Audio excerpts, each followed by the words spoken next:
Ousmane Sonko naît le 15 juillet 1974 à Thiès, l'une des plus grandes villes du Sénégal. Son année de naissance 1974 a coïncidé avec la libération du président Mamadou Dia après 12 ans de détention et symbolise également l'émergence de nouvelles idées sur le plan politique du Sénégal, suivie de la naissance du multipartisme avec l'ouverture vers 3 courants idéologiques, à savoir le courant libéral et démocratique, le socialiste et démocratique, et enfin le communiste.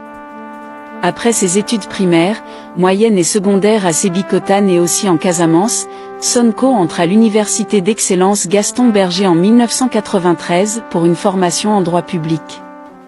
Dans cet illustre temple du savoir, à l'époque, seuls les bacheliers d'un excellent niveau y étaient admis. Il a également été un membre actif de l'Association des élèves et étudiants musulmans du Sénégal. En 1999, il décroche sa maîtrise en droit public et la même année, il participe au concours d'accès à la fonction publique annoncé par l'ENA, École nationale d'administration, l'une des plus prestigieuses écoles du Sénégal. Le jeune Sonko se présente au concours et il sort finalement major de sa promotion.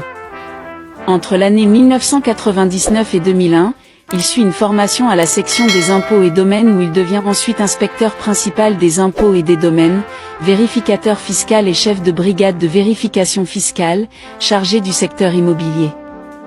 Quelques années, après son entrée dans l'administration, il crée le SAID, syndicat autonome des agents des impôts et domaines, dont il a été le premier secrétaire général d'avril 2005 à juin 2012, avant de devenir secrétaire général honoraire de juin 2012 à août 2016.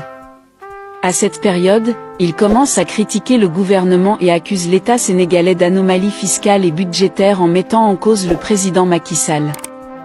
En effet, selon Ousmane Sonko, le budget référendum déclaré à hauteur de 3 milliards, était en réalité de 10 milliards.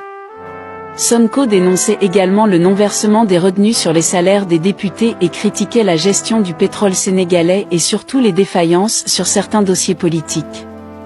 À la suite de cela, le leader du PASTEF est radié par un décret, pour manquement au devoir de réserve alors que son parti politique n'avait que 2 ans d'existence.